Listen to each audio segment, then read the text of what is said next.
अस्सलामु अलैकुम वरहमतुल्लाहि वबरकातुह। इन्नल हम्दुलिल्लाह नहमदुहु व नस्तईनुहु व नस्तगफिरुहु व नऊज़ु बिल्लाहि मिन शुरूरि अनफुसिना व मिन सय्यिआति अमालिना।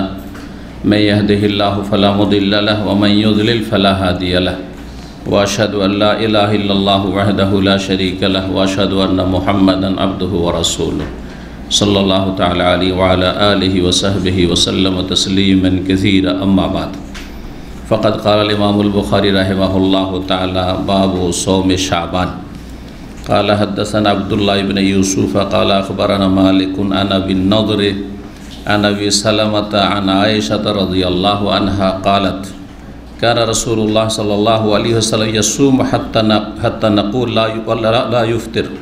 कान रसूलुल्लाह सल्लल्लाहु अलैहि वसल्लम यसूम हत्ता नक़ूल ला युफ़्तिर व युफ़्तिर हत्ता नक़ूल ला यसूम।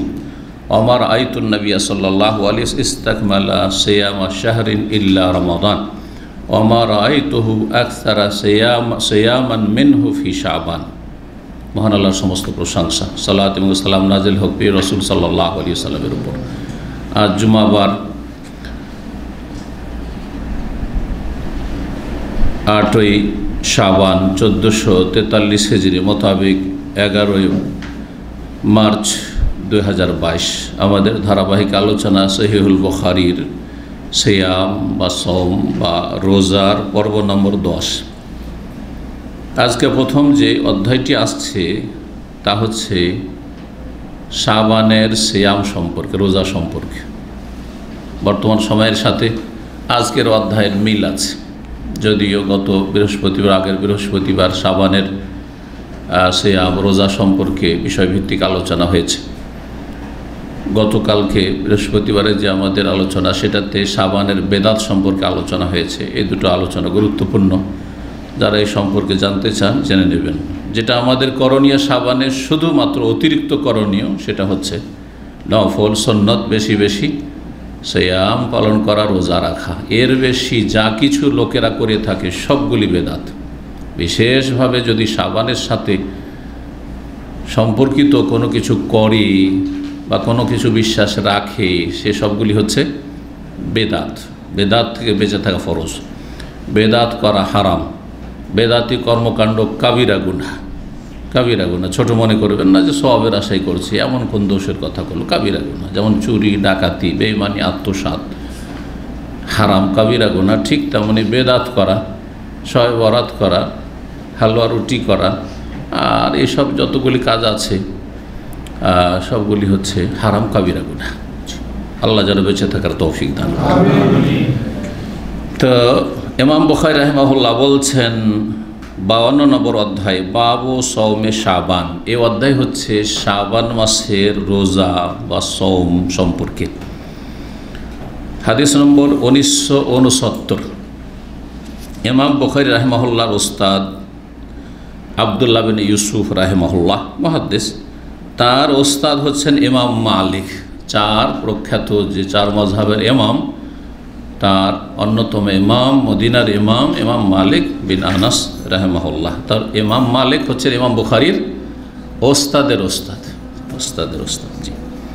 আন আবি নযর আন আবি সালামা আন আয়েশা, আয়েশা রাদিয়াল্লাহু তাআলা আনহা থেকে বর্ণিত। কালাত, তিনি বলছেন, মা আয়েশা রাদিয়াল্লাহু আনহা, কানা রাসূলুল্লাহ সাল্লাল্লাহু আলাইহি ওয়াসাল্লাম ইয়াসুমু।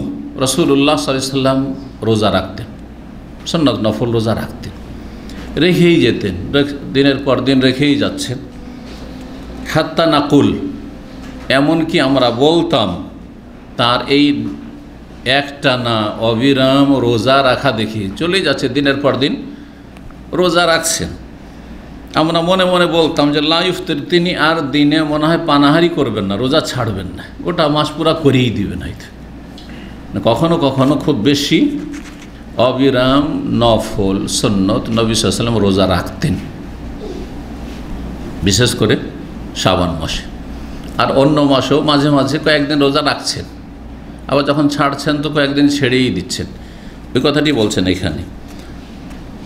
ওয়াইফতেরও, আর মাঝে মাঝে নবী সাল্লাল্লাহু আলাইহি ওয়াসাল্লাম দিনে পানাহার করতেন, হ্যাঁ রোজাবিহীন থাকতেন, রোজা রাখতেন না। দিনের পর দিন চলে যাচ্ছে, সপ্তাহ চলে যাচ্ছে, হয়তো রোজা রাখছেন না। তাহলে হাদিসে জাহের নবী সাল্লাল্লাহু আলাইহি ওয়াসাল্লাম সোমবার বৃহস্পতিবার রোজা রাখতেন, তাহলে এর সাথে কি সমন্বয় হবে? ওইটা কখনো কখনো, সবসময় না। মানে সারা জীবন সোমবার বৃহস্পতিবার রোজা রেখেছেন, এটা ভুল কথা, এটা ব্যাখ্যা। বেশিরভাগ সময় করেছেন কি সোমবার বৃহস্পতিবারে নফল সিয়াম রোজা রেখেছেন, কিন্তু কখনো কখনো ব্যতিক্রম ঘটিয়েছেন যাতে লোকেরা জরুরি না মনে করে। কারণ অনেকে মনে করে যে এত পরহেজগার লোক আর সোমবার বৃহস্পতিবার রোজা রাখে না, তাহলে এটা তার পরহেজগারিতে ত্রুটি। এখন কেউ যদি আমার সম্পর্কে জানে সোমবার বৃহস্পতিবার রোজা রাখে না, তাই না, এই আমি যে রোজা রাখেন, আরে আরে তো অনেক নেক মানুষ মনে করি, অনেক ভালো মানুষ মনে করি, এত বড় শেখ সোমবার বৃহস্পতিবার রোজা রাখে না, বা মাসে 3টা রাখে না। না, এই ধারণা যেন না হয়। আপনি কিছু নফল কাজ করলে অনেক পরহেজগার হয়ে গেলেন আর ভাবলেন যে আমার মতো আর কেউ নেই, এই ধারণাটা অনেকের আছে। যারা প্রাথমিক পর্যায়ে কিছুটা দিনদারি নিয়ে এসেছে, পরহেজগার হয়েছে, তাদের মধ্যে এটা আছে, মন মানসিকতা আছে।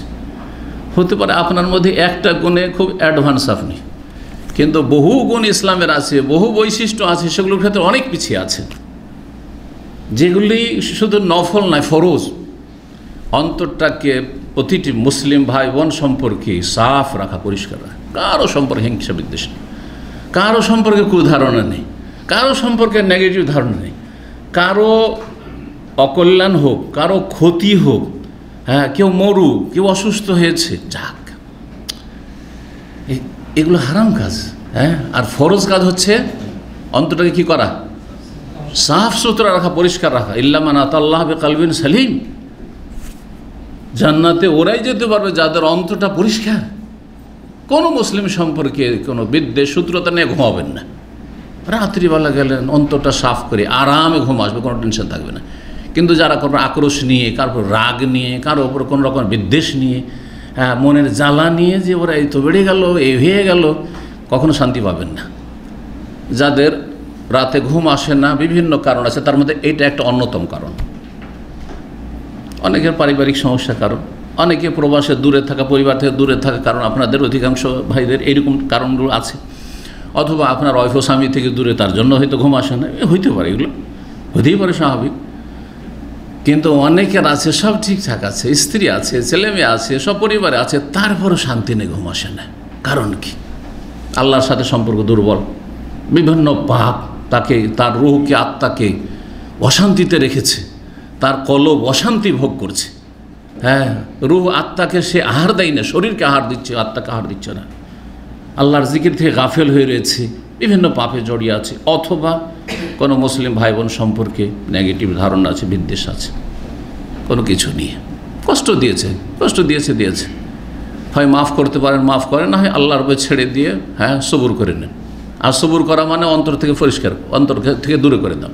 ও টেনশনে নিয়ে আসবেন না, কে কি আমার হক নষ্ট করেছে, কে টাকা পয়সা মেরে দিয়েছে, এগুলো সাফ করে দেন।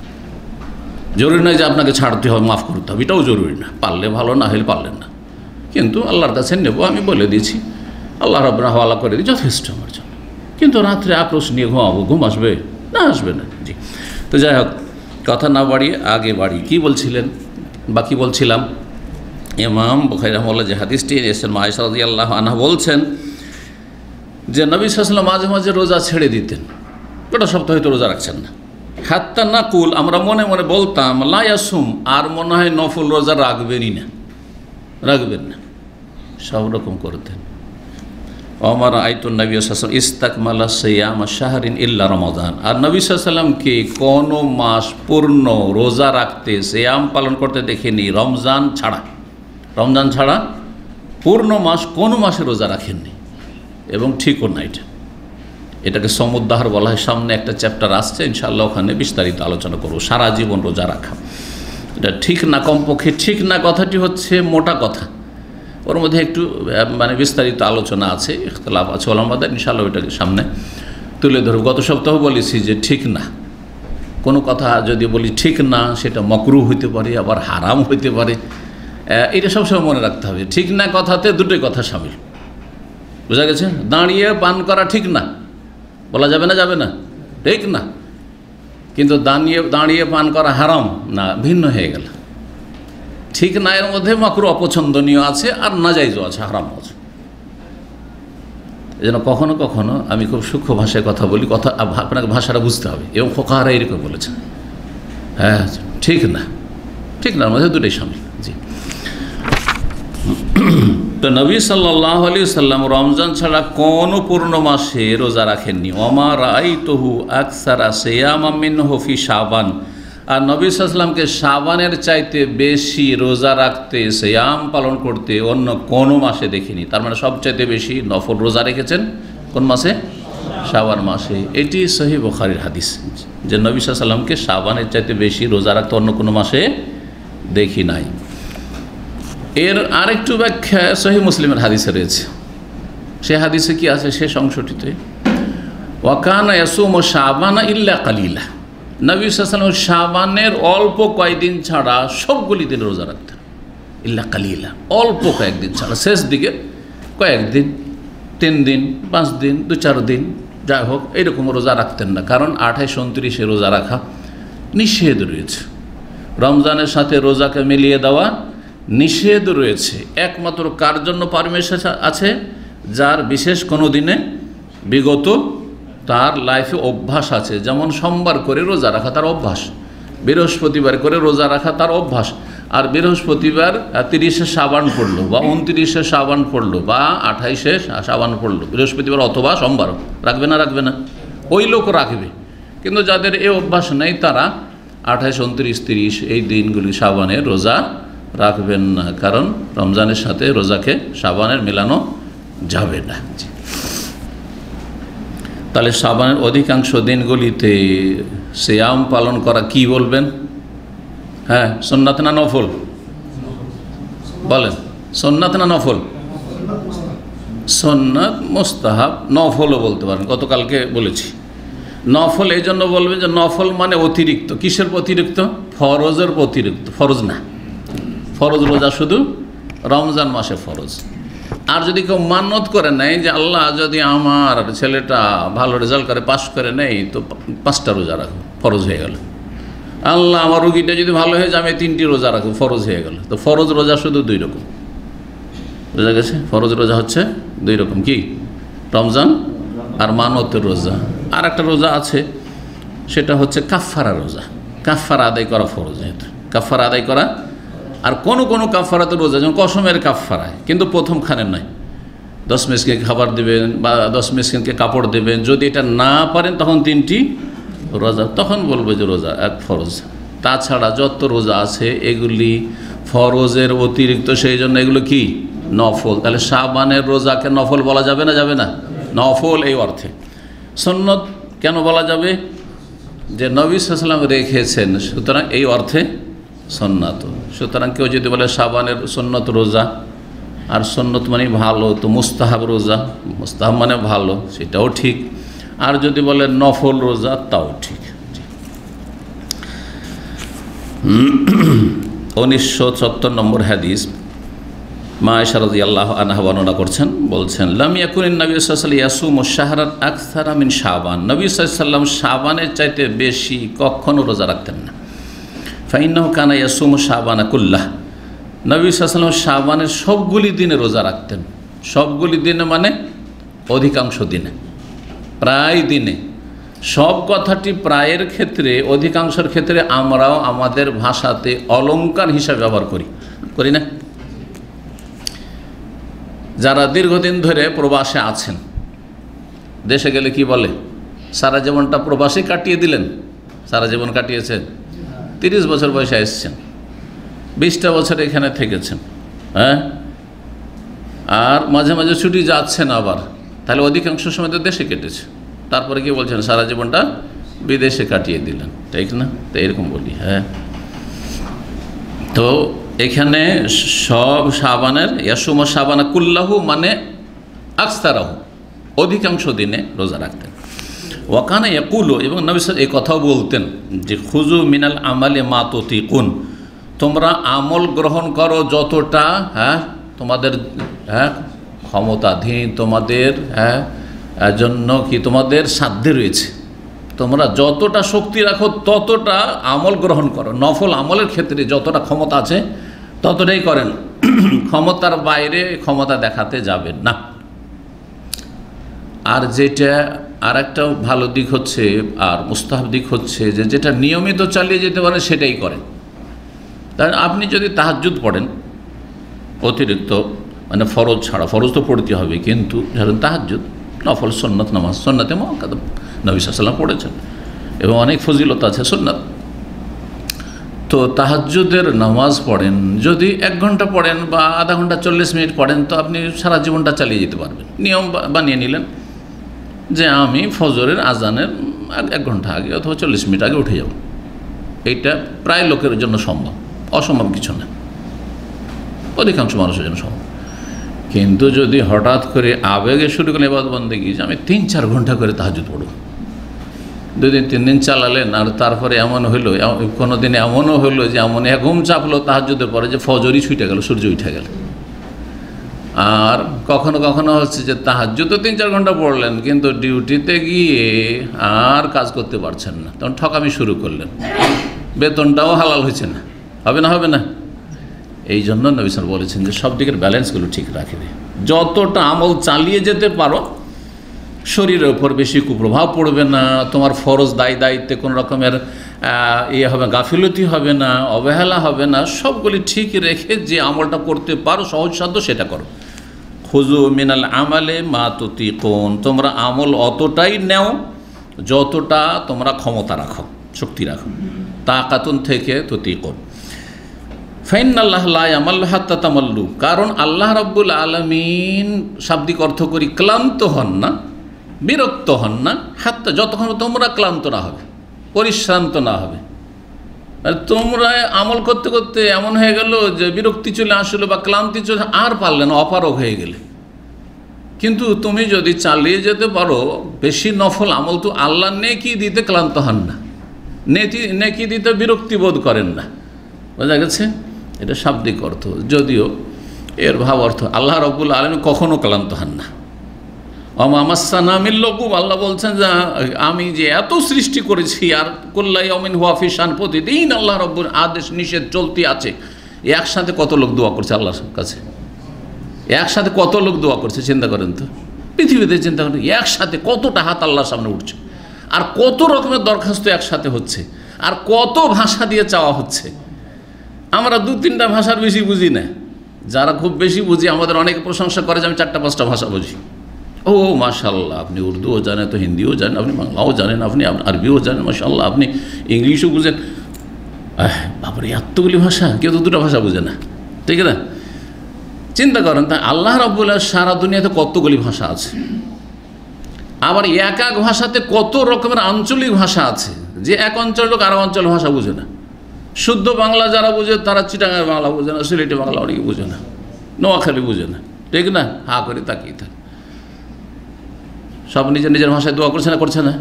অনেকে আছে নিজের ওই আঞ্চলিক ভাষাতে আল্লাহকে দোয়া করছে, আল্লাহ সব বুঝছেন, সব শুনছেন।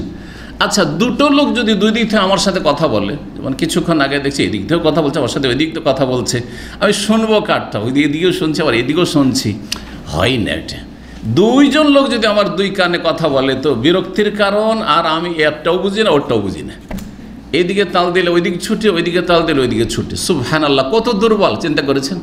কত দুর্বল, যতই শিক্ষিত হন না কেন। কান 2টা, তাও একজনের কথা শুনতে পারবেন। মা জাআলাল্লাহু লিরাজুলিন মিন কলবাইনি ফি জাওফি, কারণ মানুষের কথা উপলব্ধি করে কলব দিয়ে, হৃদয় দিয়ে, আর কলবে একটা, কলব হচ্ছে একটি, আল্লাহ কোরআনে বলে সূরা আহজাব। জি, কিন্তু আল্লাহ রাব্বুল আলামিন একসাথে কোটি কোটি মানুষের আর লক্ষ লক্ষ ভাষায় আল্লাহর সামনে আরজি যাচ্ছে, শুনছেন আবার দিচ্ছেন, কবুল করছেন, দিচ্ছেন।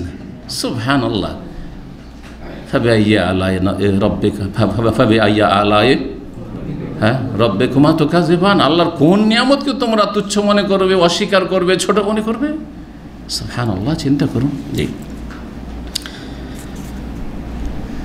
কি বলছিলাম, যে আল্লাহ রাব্বুল আলামিন ক্লান্ত হন না, মানে আল্লাহ নেকি দিতে গিয়ে আর দেওয়া যাবে না এমনটা করেন না। এটা মানুষের ক্ষেত্রে হয়, মানুষের ক্ষেত্রে হয়। আপনারা ধরেন মোটামুটি 100 লোক, 120টা লোক এখানে আসছেন, একদিন 130-32 হয়েছে, তো ইসলামিক সেন্টার খাবার দিয়ে দিচ্ছে, কোন রকম করে টেনে দিয়ে দিচ্ছে, ঠিক না? একসাথে 500 চলে আসে, যে না আমরা পারবো না এইসব সামলাইতে। 200-300 চলে আসে, 100 না না না না তো পারা যাবে না, বলবে না। অথচ একটা ইসলামিক সেন্টার, আর যদি একজন ব্যক্তি হয়, হঠাৎ করে বাসাতে যদি 4-5টা মেহমান আসে সামলে নেবো, কিন্তু 50টা একসাথে চলে আসে, আল্লাহ হেফাজত করে। না বলে এরকম চলে এসছে, কোনো পরিস্থিতি নেই, কিচ্ছু নেই, হ্যাঁ রাস্তা থেকে বিদায়, ঠিক কিনা? একমাত্র বরযাত্রী জালেম, এরা জবরদস্তি খেতে আসে, আর এই জালেমরা হারাম খেতে আসে। এদেরকে নিরুপায় হয়ে বেচারা মেয়ের বাবাকে খাওয়াইতে হয়, ঋণ করজ করে হোক, আর যত রকম পেরেশানি উঠছে হোক, মেয়েটাকে কোনো রকম করে তুলে দিতে হবে যাতে আমার মেয়েটা শান্তিতে থাকে। এই হারাম খেতে যাচ্ছেন বরযাত্রীর খানা এই জন্য হারাম। 2-4-10টা লোক গেলে সবাই খাওয়াবে, কিন্তু 50, 100, 200, 250, আমি চোখের সামনে দেখেছি 200-250 লোক, 300 লোক, 500, আউযুবিল্লাহি মিনাশ শাইতানির রাজিম। রোজি হারাম, এদের খাবার হারাম, এদেরকে যারা নিয়ে যায় তারা হারাম কাজ করছে, কাবিরা গুনাহ করছে। লা তাকুলু আমওয়ালাকুম বাইনাকুম বিল বাতিল, আল্লাহ কোরআন নিষেধ করেছেন। কেউ কারো খাবার, একজন আপনি আপনার সঙ্গীর খাবার, আপনার রুমমেটের খাবার ফ্রিজে রাখা আছে, বিনা অনুমতিতে খেতে পারবেন না। একটা পেঁয়াজ আপনি বিনা অনুমতিতে দিতে পারবেন না, আপনি একটা মরিচ আপনি বিনা অনুমতি দিতে পারবেন না, আপনার অনুমতি লাগবে। যদি বলা থাকে অসুবিধা না ভাই, তোমার কিছু লাগলে নেবে, একটা কমন একটা পারমিশন আছে, তাহলে ঠিক আছে। কিন্তু আপনি লুকিয়ে লুকিয়ে যখন সাথী সঙ্গী নেই, ওর গ্যাস দিয়ে পাক করছেন, কিছু লোকের বদস্বভাব আছে, ওর আপনি কিছু নিয়ে নিচ্ছেন, তরি তরকারি কিছু নিয়ে নিলেন, ওর আপনি পেঁয়াজ রসুন নিয়ে নিলেন, ওর এটা সেটা নিয়ে নিলেন, জায়েজ নয়, হারাম। এটাই যদি হারাম হয় তাহলে এইরকম এত লোক গিয়ে খাবেন কারো বাড়িতে জায়েজ? বলছে খাওয়াচ্ছে, যে শখে খাওয়াচ্ছে না মজবুরিতে নিরুপায় খাওয়াচ্ছে? ও তো জিম্মি হয়ে আছে যে মেয়েকে বিদায় করতে হবে, কি করবে, মেয়েকে পুষবো কী করে আমি? 18 বছর 20 বছর পুষলাম, আর তো পোষা যাবে না। মেয়ের অনেক সময় পেটের ভাত দিতে পারবো, কিন্তু তা তো জীবন সঙ্গী দিতে হবে, না হলে তো এই সম্ভব না। এটা আমি তো চিরকাল বাঁচবো না, আর আমার ছেলেরা বোনকে কতদিন দেখবে? আর তাও যদি করে কোনো, যদি নিশ্চয়তা জমি জায়গা ধন সম্পদ সব দিয়ে দিলাম, যে মেয়ে বসে বসে খেতে পারবে। অনেক পয়সাওয়ালা আছে যে মেয়েকে খাওয়াইতে পারবে সারা জীবন, এত ধন সম্পদ দিয়ে মেয়ে বসে বসে বাড়িতে খেতে পারবে, মেয়েকে একটা বাড়ি দিয়ে দিল, কিন্তু স্বামী ছাড়া কি আর জীবন কাটাতে পারবে? মানসিক অশান্তি সারা জীবনের জন্য হয়ে যাবে। এত সহজ বিষয় নয়, কারণ আল্লাহ রাব্বুল সৃষ্টি করেছেন পুরুষকে নারীর মুখাপেক্ষী করে, আর নারীকে পুরুষের মুখাপেক্ষী করে। একজন অপরজনকে ছাড়া সারা জীবন কাটাতে পারে না, মানসিক পীড়াই ভুগবে। মজবুরিতে কী করবে, নিরুপায় হয়ে এই বরযাত্রীদেরকে খাওয়াচ্ছে, হারাম খাচ্ছে এরা। এই জন্য বলি যে এইটা পুরোপুরি বন্ধ করেন, কারণ এর শরীয়তে কোনো অস্তিত্ব নেই। নবীর কোন সাহাবী 5টা বরযাত্রী নিয়ে যে খেয়েছেন শ্বশুর বাড়িতে? 5টা, 3-4টা লোক নিয়ে খেয়েছেন, দেখান, প্রমাণ দেখান। না এমনিতে বিয়ে হয়েছে, ইজাব কবুল হয়ে গেল, ওলি আছে, হয়ে গেল, বিয়ে শাদী করে নিয়ে চলে গেল। কিন্তু 3জন লোক নিয়ে গিয়ে শ্বশুর বাড়িতে বিয়ের দিনে খেয়েছেন, এইরকম একটা হাদিস দেখান, ব্যাস এতটাই বললাম যথেষ্ট। তারপরেও মানুষ 10 জনকে খাওয়ায়। আমার বাসাতে যদি আপনারা 10 জন হঠাৎ করে চলে আসেন অথবা বলে আসেন, তো খাওয়াবো না? সচ্ছলতা থাকলে খাওয়াবো, আলহামদুলিল্লাহ। কিন্তু যদি 50 জন আসেন, হ্যাঁ, সেটা কষ্টকর, বিরক্তিকর, হ্যাঁ। সুতরাং এটা আপনার জন্য না, জায়েজ না এইভাবে আসা। তাহলে এইভাবে বরযাত্রী এসেছে হিন্দুদের থেকে, বরের সাথে যাত্রী ইসলামের কোনো অস্তিত্ব নেই, কোনো বরযাত্রী ইসলামে নেই আসলে। আল্লাহ সব হারাম থেকে এবং এই হারাম বিবাহ থেকে আল্লাহ যেন মুসলিমদেরকে বেঁচে থাকার তৌফিক দান করেন, ফিরে আসার তৌফিক দান করেন। কত যে পাপ আমাদের সমাজে আছে, বহুমুখী পাপ আছে, শিরক কুফরি বেদাত থেকে শুরু করে এই সামাজিক পাপ, আর বৈবাহিক পাপ, আর ব্যবসা বাণিজ্যের পাপ, আর কত রকমের যে পাপে ডুবে আছে, পারিবারিক পাপ, পাপের শেষ নেই। সমস্ত পাপ থেকে আল্লাহ যেন মুসলিমদেরকে পাপ বুঝার তৌফিক দান করেন, পাপ থেকে ফিরে আসার তৌফিক দান করেন। তো কি বলছিলাম, আল্লাহ নেকি দিতে গিয়ে আর পারবো না, এটা করেন লায়ামাল্ল, নেকি দিতে আল্লাহ বিরক্তি বোধ করেন না। কত আমল করে করো না, আমি দিতেই থাকবো। ও আহাব্বুস সালাত ইলান নবী সাল্লাল্লাহু আলাইহি ওয়াসাল্লাম মা দুওয়া আলাইহি ওয়া ইন কাল্লাত। আর নবী সাল্লাল্লাহু আলাইহি ওয়াসাল্লামের কাছে সবচেয়ে প্রিয় নামাজ, প্রিয় সালাত ছিল এমন সালাত, যেই সালাত নিয়মিত আদায় করা হয়, স্থায়ীভাবে আদায় করা হয়। যেটা শুরু করেছেন নিয়মিত করার চেষ্টা করেন। তাহাজ্জুদ শুরু করেছেন, আবার এটাকে আমাদের দেশের মানুষরা মনে করে অনেকে, কিন্তু যে তাহাজ্জুদ শুরু করলে সারা জীবন চালিয়ে যাওয়া ফরজ, এটাও ভুল কথা। সারা জীবন চালিয়ে যাওয়া ভালো। কেউ যদি তাহাজ্জুদ শুরু করে দেয় সারা জীবন চালিয়ে যাওয়া ভালো, কিন্তু কেউ যদি মনে করে যে যখন রাত শীতকালে বড় তখন তাহাজ্জুদটা পড়ব, কিন্তু গ্রীষ্মকালে রাত এত ছোট হয়ে যায়, বিশেষ করে দাম্মামে অনুভব করেছেন কিনা, মক্কা মদিনার তুলনায় দাম্মামে কিন্তু সুবহানাল্লাহ এই রাত যখন ছোট হয়ে আসবে গ্রীষ্মকালে 2:30টার দিকে ফজর হয়ে যাবে, ঘুমাবারই সময় পাওয়া যায় না। যারা 12টা ঘুমে তো ঘুমাবে, অনেকে খাওয়া 12টার পরে দোকানপাট বন্ধ করে খাওয়া দাওয়া করতে করতে ফজর হয়ে যায়, ফজর পরে ঘুমায়।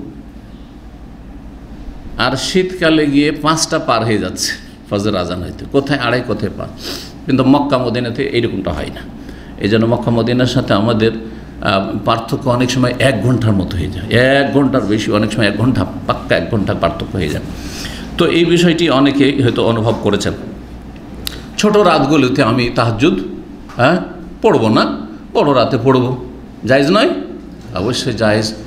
আমি বড় দিনে গরমের দিনে রোজা রাখবো না নফল, কিন্তু আমি শীতকালটায় রোজা রাখবো, ভালো কথা, কোনো অসুবিধা নেই। জি, আমি যখন কষ্টের কাজ করি, এখন ডিউটি নেই, তো বেশি বেশি নফল ইবাদতবন্দি করব, কোনো অসুবিধা নেই।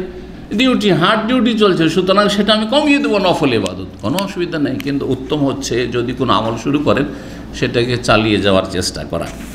এইরকমই সলাতুদ দোহা। তবে সলাতুদ দোহা নবী সাল্লাল্লাহু আলাইহি ওয়াসাল্লাম মাঝে মাঝে পড়েছেন আর মাঝে মাঝে ছেড়েছেন, সুতরাং এইরকমটা করাটা বেশি ভালো। বলছেন যে নবী সাল্লাল্লাহু আলাইহি ওয়াসাল্লাম কাছে প্রিয় নামাজ, প্রিয় সালাত ছিল যেটা স্থায়ী হয়, ওয়াইন কাল্লাত, যদিও তার পরিমাণ কম হয়। ধরেন আপনি 7 রাকাতই তাহাজ্জুদ পড়ছেন, 2, 2, 4 বা 6 পড়লেন, আর 1 রাকাত ভেতর পড়ে নিলেন, কিন্তু সারা জীবন 7 রাকাত করে পড়ছেন। এটা বেশি ভালো কিসের চাইতে? সপ্তাহে 2 দিন শুধু পড়েন আর 11 রাকাত করে, ওর চাইতে ভালো, ওর চাইতে ভালো। এইরকমই রোজার ক্ষেত্রে, রোজার সিয়ামের অধ্যায় চলছে, রোজার ক্ষেত্রে প্রতি মাসে 3টা করে রোজা রাখেন, কিন্তু কোনো মাসে 10টা 15টা রেখে নিলেন, আর কোনো মাসে 1টিও রাখতে পারলেন না। এর চাইতে উত্তম হচ্ছে জায়েজ, কিন্তু এর চাইতে উত্তম হচ্ছে প্রতি মাসে কিছু না কিছু আমল করা, জিকির আজকার প্রতিদিন কিছু না কিছু করেন। একদিন সারাদিন শুধু জিকির আজকার, শতবার জিকির আজকার, তওবা ইস্তেগফার, লা ইলাহা ইল্লাল্লাহ, লা হাওলা ওয়ালা কুওয়াতা ইল্লা বিল্লাহ, আর কত জিকির আজকার। আর একদিন একেবারে জিরো, এমনটা পছন্দনীয় না, এমনটা ভালো নয়। কারণ প্রতিদিন কিছু না কিছু আপনার ফরজের সাথে নফল ইবাদতবন্দি হইতে হবে, এটাই ভালো। তারপরে বলছেন ওয়াকানা ইযা সাল্লা সালাতান দাওয়াম আলাইহা, নবী সাল্লাল্লাহু আলাইহি ওয়াসাল্লামের অভ্যাস ছিল যে যখন কোনো সালাত পড়তেন, নামাজ পড়া শুরু করলেন নফল নামাজ, দাওয়াম আলাইহা, সেটা স্থায়ী করতেন। এই জন্য নবী সাল্লাল্লাহু আলাইহি ওয়াসাল্লাম একদিন জোহরের সুন্নাত ছুটে গেছিল, জোহরের সুন্নাত, জোহরের নামাজ পড়া হয়েছে, আর কিছু প্রতিনিধি ইসলাম সম্পর্কে জানার জন্য চলে এসছে, ইসলাম ধর্ম সম্পর্কে জানার জন্য চলে এসে ওদের সাথে কথা বলতে বলতে আসর হয়ে গেছে, আর টাইমই পাননি। তখন আসর পরে নবী সাল্লাল্লাহু আলাইহি ওয়াসাল্লাম ওই জোহরের সুন্নতের কাজা করেছিলেন। এই যে কাজা করলেন একদিন আসর পরে, তখন ওইটা নিয়মিত আসর পরে তিনি কি করতেন, 2 রাকাত যে পড়েছিলেন ওইটা অভ্যাসটা রেখে দিয়েছেন, পড়তেন। জি হ্যাঁ, নবী সাল্লাল্লাহু আলাইহি ওয়াসাল্লাম। যদিও এটি আমাদের জন্য নয়, কারণ আসর পরে এমনি নফল নেই, আসর পরে এমনি নফল নেই, তবে কাজা আছে। জোহরের সুন্নাত ছুটে গেছে, আসর আগে খেয়াল হয়নি, হয়তো বা সময় হয়নি, আসর পরে কাজা করতে পারবেন, কারণগত নামাজ পড়তে পারবেন, কিন্তু বিনা কারণে এমনি এমনি নফল আসর পরে আর ফজর পরে অপছন্দনীয় বা নিষেধ। 53 নম্বর অধ্যায় বলছেন বাবুন, এই অধ্যায় হচ্ছে মায়ুজ কারমিন সৌমিন নবী ওয়া ইফতারিহি, নবী সাল্লাল্লাহু আলাইহি ওয়াসাল্লামের সিয়াম এবং ইফতারের আলোচনা সম্পর্কে। সিয়াম রোজা রাখা আর রোজা ছাড়া সম্পর্কে যা কিছু বর্ণিত হয়েছে ওই হাদিসগুলি প্রায় আসছে। সাইদ ইবনে জুবাইর প্রখ্যাত তাবি রাহিমাহুল্লাহ, ইবনে আব্বাস রাদিয়াল্লাহু তাআলা আনহু থেকে বর্ণনা করেছেন, কালা মা সামান নবী সাল্লাল্লাহু আলাইহি ওয়াসাল্লাম শাহরান কামিলান কাত্তু গায়রা রমাদান, নবী সাল্লাল্লাহু আলাইহি ওয়াসাল্লাম রমজান ছাড়া কোনো পূর্ণ মাস রোজা রাখেননি।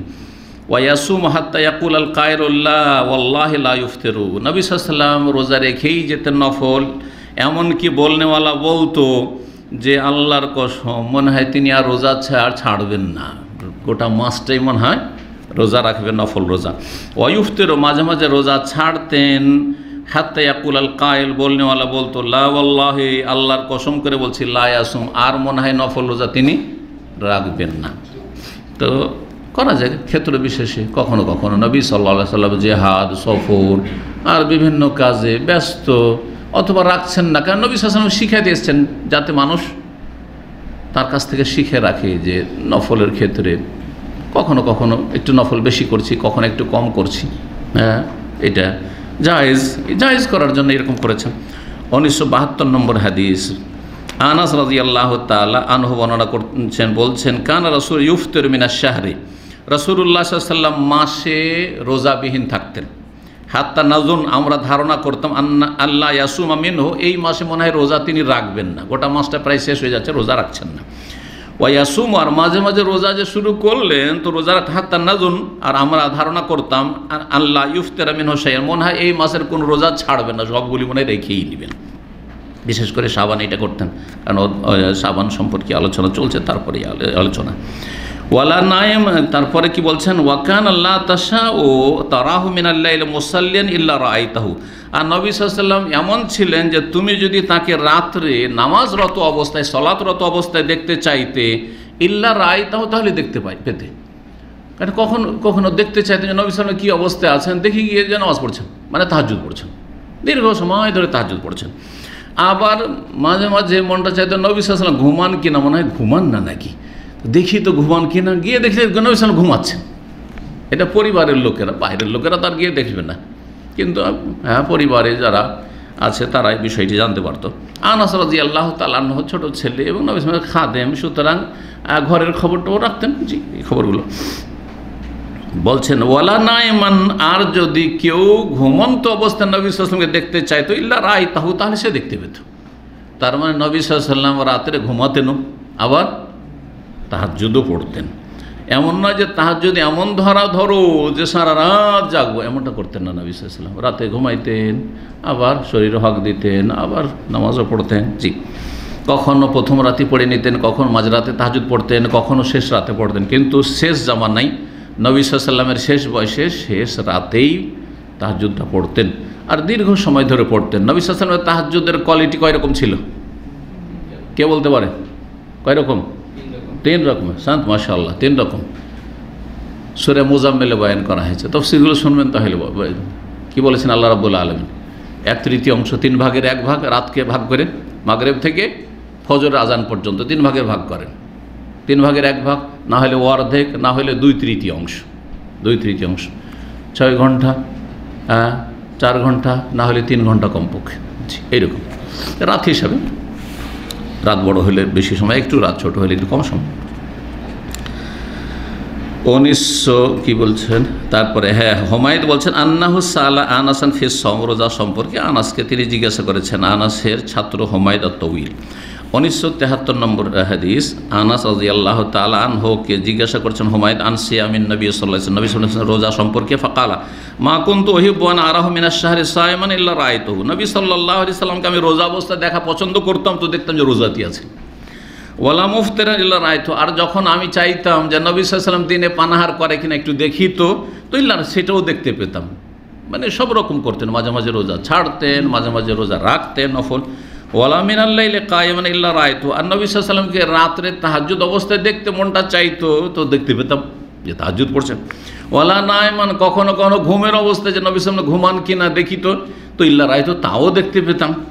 ওয়ালা মাসাস্তু খাজ্জাতান ওয়ালা হারিরাতান আলিয়ানা মিন কাফি রাসূলিল্লাহ সাল্লাল্লাহু আলাইহি ওয়াসাল্লাম, রাসূলুল্লাহ সাল্লাল্লাহু আলাইহি ওয়াসাল্লামের দৈহিক অবয়ব বয়ান করছেন যে নবী সাল্লাল্লাহু আলাইহি ওয়াসাল্লামের শরীর কত নরম ছিল, কত নরম ছিল সাল্লাল্লাহু আলাইহি ওয়াসাল্লাম। বলছেন আমি স্পর্শ করিনি খাজ্জাতান, কোনো পশমের কাপড়, ওয়ালা হারির, কোনো রেশমের কাপড়, আলিয়ান, যেটা বেশি নরম হতে পারে রাসূলুল্লাহ সাল্লাল্লাহু আলাইহি ওয়াসাল্লামের হাতের তলা থেকে। সালাম মুসাফা করলে বোঝা যায় মানুষের হাত পা শরীর নরম না গরম কড়া, এটা কিসে বোঝা যায়? সালাম করলে বোঝা যায়। কারো সাথে সালাম করলে মনে করি মহিলার হাতের চাইতে নরম, বোঝা গেছে, কারণ মহিলাদের হাত তুলনামূলক নরম থাকে। আবার কারো হাতে মুসাফা করলে মনে হয় যে ছাল চামড়া উঠিয়ে দেবে। যারা মেহনত পরিশ্রমে কাজ করে অথবা এমনিতে প্রাকৃতিক হাত পা বা শরীর কি কড়া শরীর, শক্ত শরীর, যাদের শরীর কড়া তাদের শরীর ফেটে যায় একটুতে। আরব দেশে আসার পরে সারা বছর ফেটে থাকে, এমন ফাটা ফেটে থাকে যে রক্ত বেরিয়ে যায় অনেকের। ও ক্রিম ব্যবহার করাতে বাঁচতে পারে শরীরে, কিন্তু যাদের শরীর নরম আরব দেশে কিছু হয় না। আমাকে অনেকে মনে করে যে আমি কত কী ব্যবহার করি, জীবনে কিছু ব্যবহার করিনি, এটা মনে রাখেন। ক্রিম জীবনে পয়সা দিয়ে কিনিনি, এইসব ভোগবিলাস জীবন আমি আনিনি। কথা বুঝতে পেরেছেন? জি। শাবান সপ্তাহে 2 দিন এটা মোটামুটি আবশ্যক, সোমবার আর ধরেন শুক্রবার। আর এমনি হালকা যদি একটু কখনো নিলাম। তেল এক যুগে ব্যবহার করতাম, আমাদের সরষের তেল দিয়ে আমরা, সরষের তেল নিজের ঘানি থেকে, বুঝেন ঘানি, বুঝেন কি? হ্যাঁ, তো সেই বলদের ঘানি, হ্যাঁ কলুর বলদ দিয়ে আগে ঘানি ছিল, তারপরে মেশিনের যুগ আসলো, ওগুলো দেখেছি, চড়েছি। আমার নানার সাথে গিয়ে ওই বলদে টানছে, ঘুরছে, আর ওর উপরে চড়ে থেকেছি, ছোট ছেলে 12 বছর এইরকম, আব্দুল মাজিদ ওয়ারচাতি ছোট, একটু খুব মজা লেগেছে। আল্লাহু আকবার।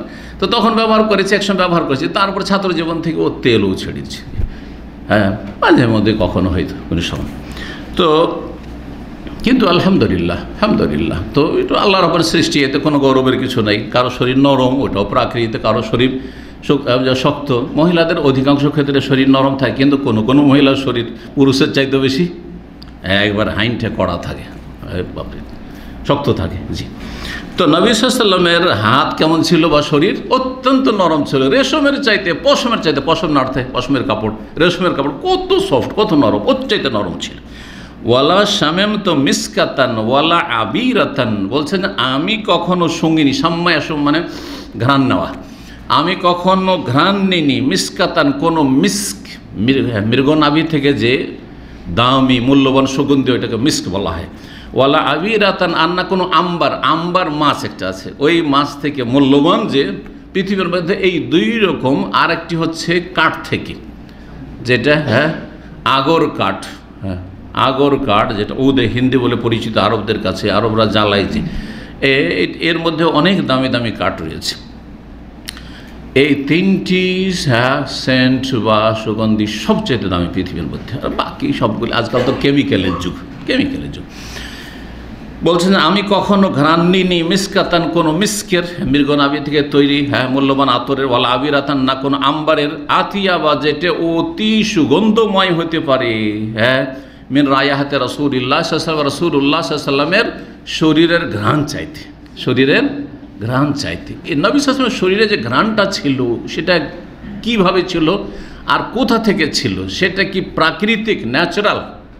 এটা একটা উক্তি যে নবী সাল্লাল্লাহু আলাইহি ওয়াসাল্লামের শরীরেই ঘ্রাণ ছিল, কোনো আতরের ফল নয়। এটাও একটা মত আছে, আল্লাহু আলাম। আর আরেকটি মত হচ্ছে, আর এটা হাদিস দ্বারা প্রমাণিত, নবী সাল্লাল্লাহু আলাইহি ওয়াসাল্লাম খুব বেশি আতর সুগন্ধি ব্যবহার করতেন। আতর সুগন্ধি কী করতেন? ব্যবহার করতেন, যার ফলে নবী সাল্লাল্লাহু আলাইহি ওয়াসাল্লামের শরীর থেকে সবসময় ঘ্রাণ ছুটত, সবসময় কী করত? ঘ্রাণ ছুটত। নবী সাল্লাল্লাহু আলাইহি ওয়াসাল্লাম বলেছেন যে আমার কাছে 3টি জিনিস পৃথিবীর সবচেয়ে প্রিয়, হুব্বিবা ইলাইয়া মিনাদ দুনিয়া সালাসা, দুনিয়ার 3টি জিনিসের ভালোবাসা আমার অন্তরে ঢেলে দেওয়া হয়েছে। কে বলতে পারে 3টি জিনিস? এক যে বলবে হাত তুলবে, বলেন। স্ত্রী, নেশা, সালাত, আর তিব, আতিব অন্নেসা ও জুইলাত কুররাতু আইনি ফিস সালাহ, কি বলে? সুগন্ধি বলেছেন। আর স্ত্রীর ভালোবাসা, নবী সাল্লাল্লাহু আলাইহি ওয়াসাল্লাম স্ত্রীকে খুব বেশি ভালোবাসা, সুতরাং যেসব স্বামীরা, যেসব পুরো স্ত্রীকে ভালোবাসে, জানতে হবে নবী সাল্লাল্লাহু আলাইহি ওয়াসাল্লাম ভালো চরিত্র আছে। আর যারা স্ত্রীকে দেখতে পারে না, খালি মারধর করে বা গালমন্দ করে, তারা বদ চরিত্রের লোক, তারা ভালো মানুষ নয়, এটা ভালো করে শুনে রাখেন। সুতরাং এই খারাপ চরিত্র কারো থাকলে এখান থেকে মুক্ত হন, কারণ নবী সাল্লাল্লাহু আলাইহি ওয়াসাল্লাম আদর্শ এটা না। দুর্বলদেরকে ভালোবাসা, একটা ফর্মুলা জানেন, যারা ভালো মানুষ তারা দুর্বলদেরকে ভালোবাসবে, আর যারা খারাপ মানুষ তারা সবলদেরকে ভালোবাসবে দুনিয়ার স্বার্থের জন্য। কথা বলছে? শক্তিশালী যারা মজবুত, তার সামনে ভিজা বিড়াল হয়ে যাবে, ভিজা বিড়াল হিসেবে বদ চরিত্রের লোক না। নরমের সাথে যে দুর্বল আপনার চাইতে, তার সাথে ভালো আচরণ করছেন আপনি, যে আপনার বাড়াবাড়ি, সীমা লঙ্ঘন, জুলুম হইলে কোনো প্রতিশোধ নিতে পারবে না, একটা কথাও বলতে পারবে না, তার সাথে আপনি ভালো আচরণ করছেন, এইটা আপনার ভালো চরিত্রবান হওয়ার পরিচয়। আর শক্তিশালী চোর ডাকাতের সামনে সবাই সোজা, ঠিক কিনা? দুর্দান্তের সামনে সবাই সোজা হয়, কিন্তু ওইটাতে আপনি ভালো মানুষ প্রমাণিত না। যে জি হুজুরি করছে, যেখানে দুনিয়ার স্বার্থ রয়েছে, বাইরে কলিগদের সাথে আর বসের সামনে সার সার সার আর কত যে সার, হ্যাঁ সেকেন্ডে সেকেন্ডে সার সার করছেন, আর স্ত্রীর ওপরে এসে জুলম অত্যাচার বাড়িতে করছেন, ছেলে মেয়েদের সাথে বদ চরিত্র, আপনি খারাপ মানুষ আপনি। কথা বোঝা গেছে? জি। ইন্নামা তুনসারুনা তুরজাকুনা বিদুআফাইকুম, আল্লাহু আকবার। নবী সাল্লাল্লাহু বলেছেন তোমাদেরকে আল্লাহ রুজি দেন এবং তোমাদেরকে আল্লাহ সাহায্য করেন, সুস্থ রাখেন, বালা মুসিবত থেকে মুক্ত রাখেন, সবগুলি শামিল এই হাদিসে। কিসের ওসিলাতে? তোমাদের যে অধীনে দুর্বলরা রয়েছে তাদের ওসিলাতে। প্রত্যেকের অধীনে দুর্বল আছে।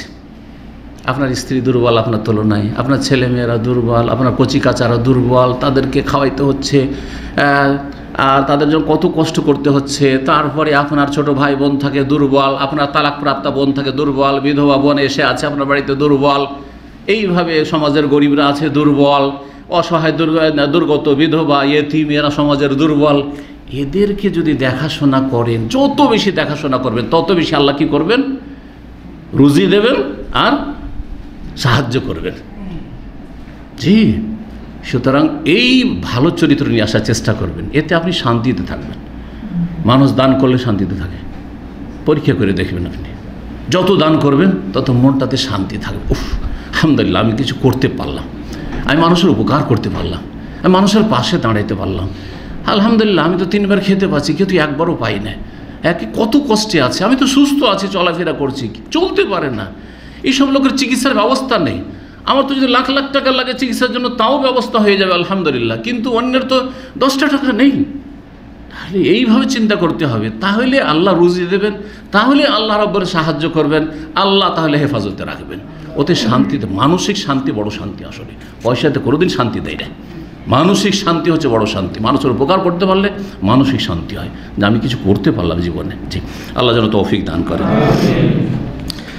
তো কি বলছিলাম, নবী সাল্লাল্লাহু আলাইহি ওয়াসাল্লামের উত্তম চরিত্রগুলি বলছিলাম, যে নবী সাল্লাল্লাহু আলাইহি ওয়াসাল্লামের যেমন শারীরিক গঠন অত্যন্ত সুন্দর ছিল, তেমন চারিত্রিক যে বৈশিষ্ট্য, চারিত্রিক যে গুণাবলী সেগুলিও বড়ই উচ্চ মানের ছিল। ওয়া ইন্নাকা লাআলা খুলুকিন আযীম সাল্লাল্লাহু আলাইহি ওয়াসাল্লাম। 54 নম্বর অধ্যায়, বাবু হাক্কি যায়ফি ফিস সাওম। এই অধ্যায় হচ্ছে মেহমান অতিথির হক সম্পর্কে। ফিস সাওম, সিয়ামের ব্যাপার, রোজার ব্যাপারে, মানে নফল রোজা রাখার ক্ষেত্রেও মেহমানের হকের খেয়াল রাখবেন। অর্থাৎ রোজা রাখতে চাইছিলেন কিন্তু মেহমান আসবে, সোমবারে আপনার অভ্যাস আছে রোজা রাখার, কিন্তু সোমবারে মেহমান, রোজা রাখবেন না। বৃহস্পতিবারে মেহমান আসবে আর সেই দিন আপনার নফল রোজা রাখা অভ্যাস, রোজা রাখবেন না মেহমানের খাতিরে, কারণ তার সাথে বসে খেতে হবে। মেহমান আসবে আর তাকে খেতে দেবো, আপ্যায়ন করে আর বলবো যে আমি রোজা আছি আপনি খান, এটা ভালো মানাবে না, বেমানান, এটা ঠিক না। তাকে একটু কষ্ট দেবে। জি, না না না না। অনেকেই দেখেন যে আপনার চাইতে ছোট, আমার চাইতে ছোট, তার সাথে যদি না খান তো মাইন্ড করবে। আমাদের দেশের লোকেরা জনমজুর, যারা গ্রামের জনমজুর থাকে না, ওদের সাথে অধিকাংশ লোক খেতে চায় না। কেন? অনেকে কিন্তু বিষয়টা উপলব্ধি করে না, সেই জন্য ভালো মানুষ কিন্তু উপলব্ধি করে না যে ওর সাথে এমন কি জরুরি। আমি আমার স্ত্রীর সাথে খেলাম, ছেলে মেয়েকে নিয়ে খেলাম, জনমজুরের সাথে কেন খাবো, ওদেরকে খাওয়া দাওয়া দিয়ে দিলাম আলাদা করে, কিন্তু ও কিন্তু মাইন্ড করে বসে আছে, খাচ্ছে না, কারণ ও মালিক না, ও আমার সাথে খায়, ওর মধ্যে একটা অহংকার কাজ করছে। উদাহরণ হবে না? হবে না? কিন্তু যদি আপনি জনমজুরের সাথে বসে খান, ফকির মিসকিন ও দরিদ্র অভাবীকে খাওয়াচ্ছেন, তার সাথে এক দস্তরখানে খান, তো আপনার সম্পর্কে ভালো ধারণা হবে না? হবে না? আপনার অন্তর খুলে দোয়া করবে কি করবে না? অন্তর খুলে দোয়া করবে। একটা থালাতে করে গরিবকে একটা খানা দিয়ে দিলেন, একটা থালাতে করে আপনি ওই জনমজুরকে খাবার দিয়ে দিলেন, আপনার সংসারের কাজ করছে, চাকরকে আলাদা করে, ওর বরং ওর ক্যাটাগরি আলাদা। আমি এমন মহাজনের বাড়ি জানতাম, একসময় শিক্ষকতা করেছি আর লজিং দেখেছি, 3 রকমের খাবার হইতো। বুড়া বুড়ির মানে ফার্স্ট কোয়ালিটির খাবার, আর তারপরে যে ছেলেরা আছে আর বউরা আছে তাদের জন্য সেকেন্ড কোয়ালিটির খাবার, আর চাকর নকর আছে ওদের জন্য 3rd কোয়ালিটির খাবার। এতে যতই খাবার দেন আপনার জন্য ভালো দোয়া দেবে না, কারণ ভালো করে জানে যে আমাদেরকে একবারে পচা সড়া খাবারটা দেয়। গরম ভাত হচ্ছে, পন্তা ভাত আছে, পন্তাটা দিবে, ও কিসের দোয়া এদের জন্য, খাবে না, ফেলে দিত, সেই জন্য দিয়েছে, ঠিক কিনা? জি। তো মেহমানের হকের খেয়াল রাখতে হবে নফল রোজার ক্ষেত্রে। 1974 নম্বর হাদিস, আব্দুল্লাহ বিন আমর ইবনে আস রাদিয়াল্লাহু তাআলা আনহুমা থেকে বর্ণিত, কালা দাখালা আলাইয়া রাসূলুল্লাহ, রাসূলুল্লাহ আমার কাছে আসলেন। আর তারপরে লম্বা হাদিস রয়েছে, সংক্ষেপ করে দিয়েছেন। ইয়ানি মানে অর্থাৎ ইন্না লিজাউরিকা আলাইকা হাক্কান। নবী সাল্লাল্লাহু বললেন যে দেখো তোমার জিয়ারতকারী, ভিজিটকারী, জৌর জিয়ারা থেকে আর কে ভিজিট করে? মেহমান, অতিথি। তার সুতরাং জৌর মানে হচ্ছে দাইফ। তাহলে তোমার অতিথির তোমার ওপর প্রাপ্য রয়েছে, অধিকার রয়েছে। অতিথিকে হক দিতে হবে, খাওয়া দাওয়া খেতে হবে। আর যদি জানতেন না হঠাৎ করে মেহমান চলে এসে, তার আগেই খাওয়া দাওয়া হয়েছে, প্রথম কথা মেহমানের জন্য অপেক্ষা করে, আগে থেকে জানা আছে মেহমানের জন্য অপেক্ষা করে একসাথে বসে খাবো। আর তারপরে জানতেন না হঠাৎ করে মেহমান চলে এসে, খাওয়া দাওয়া করে নিয়েছেন, তাহলে বসে থাকেন। যতক্ষণ মেহমান খাচ্ছে উঠি খাওয়ান, একটু বসে থাকেন। চাপাচাপি করতে হবে, এটা শরীয়ত নয়। কিন্তু এটা আবার আমাদের সে লোকেরা কিছু বাড়াবাড়ি করে, খাবে না তারপর চাপিয়ে দিবি, খাবে না তারপর চাপিয়ে দিবি, ক্ষতি করছেন। এটা আমি পছন্দ করি না, আর এটা শরীয়ত না। স্বাধীনভাবে খেতেন। কার যে কোনটাতে রুচি আছে কি জানেন? কেউ যদি চিকেন উঠিয়ে দিয়ে দেয়, আজকাল আপনারা তো চিকেনই পছন্দ করেন না, তো বিপদ হবে না? হ্যাঁ, কেউ মাছ খেতেই জানে না, দিলেন মাছ উঠিয়ে, হবে কাজ। সুতরাং স্বাধীনভাবে খেতে দেন। এই তরিকাটা আমাদের বাঙালি তরিকা আবার ভালো না। কেউ মনে করে আরে উঠিয়ে দেবো তো এইটা দিয়ে বেশি এহতেরাম সম্মান আপ্যায়ন হলো না, ভুল কথা। জি, চাপ দিয়ে খাওয়াবেন না, খাওয়ার বিষয়টা নিজের রুচিতে। তো মেহমানের হক রয়েছে, বসে থাকে। আচ্ছা, মেহমানের হকের মধ্যে গল্প করা আসলো, আর সাথে সাথে ওকে বাস দেখিয়ে দিলেন, বাথরুম দেখিয়ে দিলেন, আর তার বিছানা দিয়ে দিলেন, আর বললেন যে ঘুমান। একটু গল্প স্বল্প কিছুই করলেন না, মাইন্ড করবে না? করবে না? কিছুক্ষণ বসে একটু গল্প করেন, কথাবার্তা বলেন, তারপরে তখন যান ঘুমান, অথবা নিজের কাজে যান। হ্যাঁ, কিন্তু কথা বলেন, গল্প করেন। ওয়াইন্না লিজাওজিকা আলাইকা হাক্কান, তোমার স্ত্রীর তোমার ওপর প্রাপ্য রয়েছে। জওজ মানে যেমন স্ত্রী হয় তেমন স্বামী হয়। হ্যাঁ, তো এটা অর্থ করতে পারেন তোমার স্বামীর, হে মহিলা, তোমার স্বামীর তোমার ওপর কি রয়েছে? হক রয়েছে। স্বামী স্ত্রী একে অপরের উপর হক রয়েছে। ফকুলতু, আমি জিজ্ঞাসা করলাম, ওমা সম দাউদ, দাউদ আলাইহিস সালামের রোজা কি? কারণ নবী সাল্লাল্লাহু আলাইহি সাল্লাম বলে এত রোজা রাখা চলবে না, খুব বেশি এই আরও পারবো, আরও পারবো। আসছে হাদিসগুলো। নবী সাল্লাল্লাহু শেষখানে বললে যদি করতে চাও তাহলে কি করো? দাউদ আলাইহিস সালামের রোজা রাখো, দাউদ আলাইহিস সালামের সিয়াম পালন করো। তখন জিজ্ঞাসা করে যে ওমা সম দাউদ, জানা ছিল না আব্দুল্লাহ বিন আমর ইবনে আস যে দাউদ আলাইহিস সালামের রোজা আবার কি? তখন নবী সাল্লাল্লাহু বললেন নিসফুদ্দাহরি, অর্ধেক জামানা, অর্ধেক যুগ। অর্ধেক যুগ মানে বছর হচ্ছে 12 মাসে, তার মধ্যে 6 মাস রোজা, আর 6 মাস কি ছাড়া। একটা না 6 মাস রোজা না, ওই রকম না। কি করবেন? রমজান একটা না, আর তারপরে একদিন রোজা আরেকদিন ছেড়ে দেন, একদিন রোজা আরেকদিন ছেড়ে দেন, অথবা 2 দিন 3 দিন রাখলেন সপ্তাহে, 2 দিন 3 দিন রাখলেন না, এরকম করা যেতে পারে। 55 নম্বর অধ্যায় বলছে বাবু হাক্কিল জিসমে ফিস সওম। আগেটা আসলে মেহমানের হক নফল রোজার ক্ষেত্রে, এটা আসছে নফল রোজার ক্ষেত্রে দেহের হক, শরীরের হক। শরীরের হক আছে, শরীরকে হক দিতে হবে। এমন নয় যে রোজা রাখতে রাখতে শরীরে 12টা বেজে গেল, এত নফল রোজা রেখেছে যে শরীরের অবস্থাই খারাপ, না, এরকম না। 1975 নম্বর হাদিস, আব্দুল বিন আমর ইবনে আস আল আসিও বলা হয়েছে তাকে, হ্যাঁ, মানে ওই বংশের, আস বিন ওয়াইল সাহামি বংশের, রাদিয়াল্লাহু আনহু কাল আলী রাসূলুল্লাহ সাল্লাল্লাহু আলাইহি ওয়াসাল্লাম, রাসূলুল্লাহকে বললেন ইয়া আব্দুল্লাহ, হে আব্দুল্লাহ, আলাম উখবার, আমাকে কি তোমার সম্পর্কে জানানো হয়নি? আর যে জানানো হয়েছে কথাটি কি সত্য না? আন্নাকা তাসুমুন নাহার, যে তুমি সারা জীবন দিনে রোজা রাখছো, ওয়া তাকুমুল লাইল, সারা রাত তুমি তাহাজ্জুদ পড়ছো। এই খবরটা কিন্তু তোমার সম্পর্কে আমার কাছে পৌঁছেছে, খবরটা কি ঠিক আছে? জিজ্ঞেস করছে রাসূলুল্লাহ সাল্লাল্লাহু আলাইহি ওয়াসাল্লাম। সারাদিন রোজা রাখছো আর সারা রাত তাহাজ্জুদ পড়ছো, এই খবর কিন্তু আমার কাছে এসেছে। ফাকুল, তো আমি বললাম বালা ইয়া রাসূলুল্লাহ, হ্যাঁ আল্লাহ রাসূল, আমি তো এরকম করছি। কালা ফালা তাফাল, এমনটা করিও না, এমনটা করিও না। সোম, রোজা রাখো, ওয়াফতের, মাঝে মাঝে ছাড়ো, অকুম, তাহাজ্জুদ পড়ো, আর নাম, ঘুমাও। ফাইনালি জাসাদিকা আলাইকা হাক্কান, কারণ তোমার শরীরে তোমার উপর হক রয়েছে, প্রাপ্য রয়েছে। ওয়াইনালি আইনাকা আলাইকা হাক্কান, তোমার চোখেরও তোমার উপর কি আছে? হক আছে। চোখটাকে দেখেন, ঘুম যদি নাও আসে, চোখ বন্ধ করে আধা ঘন্টা থাকেন, অনেক রেস্ট হয়ে যায়। এটা অনেকে হয়তো পরীক্ষা করেছেন। মাঝে মাঝে আমাদের হয়তো ধরেন অল্প সময় আছে, আর আসর হয়ে যাবে ধরেন, আর সময় নেই, আবার সন্ধ্যাবেলা লম্বা টাইম ধরে অফিসে থাকতে হবে। ঘুম না আসুক, চোখ বন্ধ করে, কারোর সাথে কথা না, আধা ঘন্টা চোখ বন্ধ করে থাকেন, অনেকটা শরীর আরাম পেয়ে যাবে। চোখ আরাম পেলো, অঙ্গ প্রত্যঙ্গগুলি আরাম পেলো। মোবাইলটাকে দূরে হটিয়ে দিতে হবে, না হলে মোবাইল বড় ফেতনা আজকাল। যখন জেগে আছি তো দেখি একটু টিপে টেপে, কার কি আসলো না আসলো একটু দেখি, তো এই ফেতনা। এটা কোরআন থেকেও বাধা সৃষ্টি করছে। কোরআনের পাশে মোবাইল রেখে যারা তেলাওয়াত করেন আমি দেখেছি, যদি একে সরিয়ে দিয়েছে একবারে, দিমাগ থেকে বের করে দিয়েছে, মোবাইল ওকে বন্ধই করে দিয়ে, যেন কোনো রকম কিছু না থাকে, আর না হলে ওকে ঢেকে রেখে। সামনে যদি রাখে আর টেন করে একটু বেজে উঠলো, আর এতে কোরআন তেলাওয়াত চলছে, তো একটু দেখি তো ওই দেখতে গিয়ে আমার কোরআন পড়া ডিস্টার্ব। অনেক সময় শয়তান ভুলিয়েই দিল, জবাবটাও দিয়ে দিই, যখন একটা প্রশ্ন আসলো তো জবাবই দিয়ে দিই, ওটাও নেকির কাজ, তারপরেও মনে করি যে আমার এই নফল ইবাদতটা এই সময় যে লেগেছি আমার ডিস্টার্ব হচ্ছে এতে, কারণ সবসময় এরকম হয়তো বসার সুযোগ হচ্ছে না। যার ফলে যখন কোরআনে কারীম নিয়ে বসবেন তখন সেটাকে আউট করে দেবেন, এই মোবাইলকে স্মার্টফোনকে দূরে সরাই দেবেন বা চোখের আড়াল করে দেবেন। চোখেরও হক রয়েছে, ওয়াইন্না লিজাওজিকা আলাইকা হাক্কান, তোমার স্বামীরও তোমার উপর হক রয়েছে, তোমার স্ত্রীরও তোমার উপর হক রয়েছে। ওয়াইন্না লিজাওরিকা আলাইকা হাক্কান, তোমার অতিথিরও তোমার উপর হক রয়েছে। ওয়াইন্না বিহাসাবিকা আন তাসুমা মিন কুল্লি শাহরিন সালাসাতা আইয়াম, আর তোমার জন্য যথেষ্ট, বেহাসবেকা মানে হাসবোকা, তোমার যেমন হাসবি আল্লাহ মানে আমার জন্য আল্লাহ যথেষ্ট, তোমার জন্য যথেষ্ট হবে আন তাসুমা মিন কুল্লি শাহর, প্রতি মাসে রোজা রাখবে, সালাসাতা আইয়ামে 3 দিন, মাসে 3টে করে রোজা রাখো। এর আগে বলেছে 3টি রোজা, কিন্তু আমাদের দেশের মানুষের অনেকে যারা রাখে খুব ভুল বুঝে, 3টি মানে 13, 14, 15 হইতে হবে, আর এই মাসে রাখতে পারলাম না, কোন গুনাহগার যে হয়ে গেলাম, না, ভুল কথা। 13, 14 চাঁদের আর 15 যদি রাখতে পারেন তো ভালো কথা, রাখলেন, আর না হইলে যে কোনো দিনে রেখে নেন, যখন গোটা মাসের মধ্যে 3টে রেখে দেন, তাহলে 3 × 10 = 30 গোটা মাসের সওয়াব নেকি পেয়ে গেলেন আপনি। তাই বলছেন ফাইন্নাল্লাকা বিকুল্লি হাসানাতিন আশার আমসালিহা, কারণ প্রত্যেক নেকির বিনিময়ে তোমার 10 গুণ, তাহলে 3টি রাখলে 3 × 10 = 30টি রোজার নেকি পেয়ে গেলি। ফাইজান যালিকা সিয়ামুদ্দাহরি কুল্লিহি, তাহলে প্রতি মাসে 3টি করে যদি রোজা রাখো আর 3 × 10 = 30 গোটা মাসের নেকি পেয়ে গেলে, তাহলে এইভাবে প্রতি মাসে যদি রোজা রাখা যায় 11 মাস ধরে, তাহলে কি হয়ে গেল, গোটা বছরের রোজার তোমার নেকি হয়ে গেল। আর রমজানটা তো পুরা আছে, তো সারা জীবন রোজা রাখার সব পেলে কি পেলে না, এইটাই যথেষ্ট। সর্বনিম্ন নফল রোজা এই মাসে 3টে, এইটাই যথেষ্ট।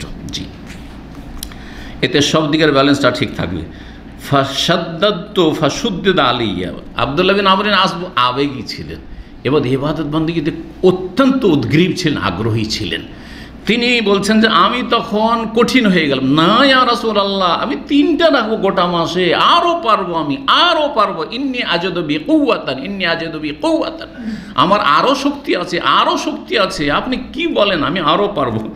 বারবার বলছে, আমি যখন কঠোরতা অবলম্বন করলাম ফাশুদ্দিদ আলাইয়া, তখন আমার জন্য কঠিন করে দেওয়া হইল, মানে পারমিশন, ঠিক আছে তাহলে 3টা করবে না তো 5টা করো, আসছে হাদিস, না হলে 7টা করো, 9টা করো, ঠিক আছে, তারও বেশি তাহলে দাউদ আলাইহিস সালামের করো, হ্যাঁ 15টা তাই হয়ে গেল মাসে।